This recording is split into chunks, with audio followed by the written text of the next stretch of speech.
شنو بان لك في هادوك اللي بانوا ولاو كيطلبوا كل شيء يوليو مقاولين ويخدموا رجوع؟ شوف اخويا باش نتفقوا، انا راه شفت هذيك التصويره اللي طاقيتوني فيها ديال التصويره ديال زعما تيجعر، الا بغيتي تجعرو قول ليه السالاري احسن من المقاوله. باش نتفقوا على واحد المساله الله يرضي عليكم، انا راه ما تنقولكش ما تبداش موظف او ما تخدمش موظف، حيت الا ما خدمتيش موظف شكون اللي غيخدم معايا؟ انا الاول شكون غيخدم معايا؟ خاصها تكون بدايه ولكن ماشي هي تكون النهايه، هذا هو اللي خاصك تفهم معايا. يعني انت ملي كتخدم موظف اولا كتخدم في واحد لا سوسيتي كتكتسب خبره، تجربه، فلوس اللي كيأهلوك انك دير شي حاجه. الخطا، كل الخطا وهذا هو انا اللي ضده، هو انك ملي كتشتغل في واحد الشركه وتتبقى فيها حياتك كامله. لهذا اشنو خاصني ندير؟ ملي تبدا الخدمه ديالك مع شي شركه اولا ما تبغى تخدم مع الدوله ما تشدش الكريدي، حيت هذاك الكريدي هو اللي غيشدك.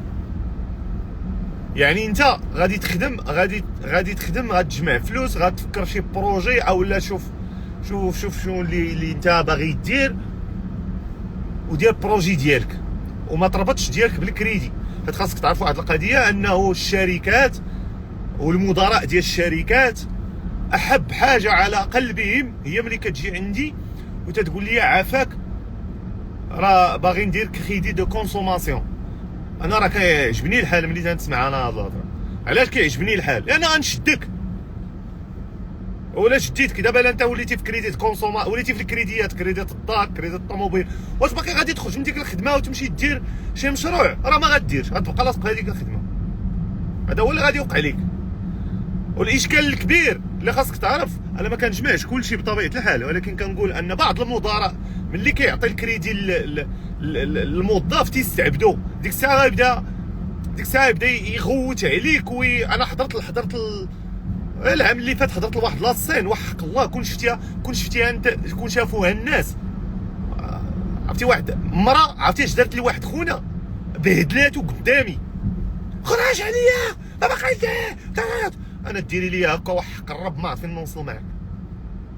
هو حاضر راسو ما يقدرش. علاش؟ تلقى مسكين واخد شي كريدي ولا يخرج. الكريدي هي الطريقه القانونيه باش نصيفطك انا للحبس الا ما نخرج لك على حياتك، الا ما تبعتيش داكشي اللي تنقول لك. ما تخلى نجري عليك، ما نجري عليك ما غاديش تبقى تلقى باش تخلص كريدي، نمشي للحبس صافي. هادشي اللي فلهذا ما من الاحسن انك ما يلاه تبدا شي خدمه ما تاخذش كريدي، دير لك شي بروجي.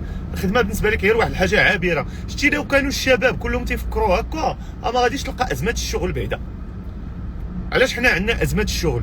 لانه اللي دخل الدوله بغا يلصق فيها، لاصق في ديك الدوله داير لها دخل شي واحد خدم في شي شركه ما يطلقش.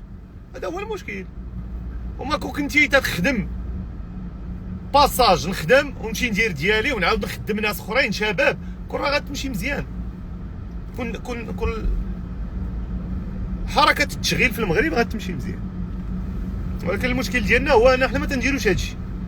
حنا اللي شد شي خدمه تيبقى لاصق فيها.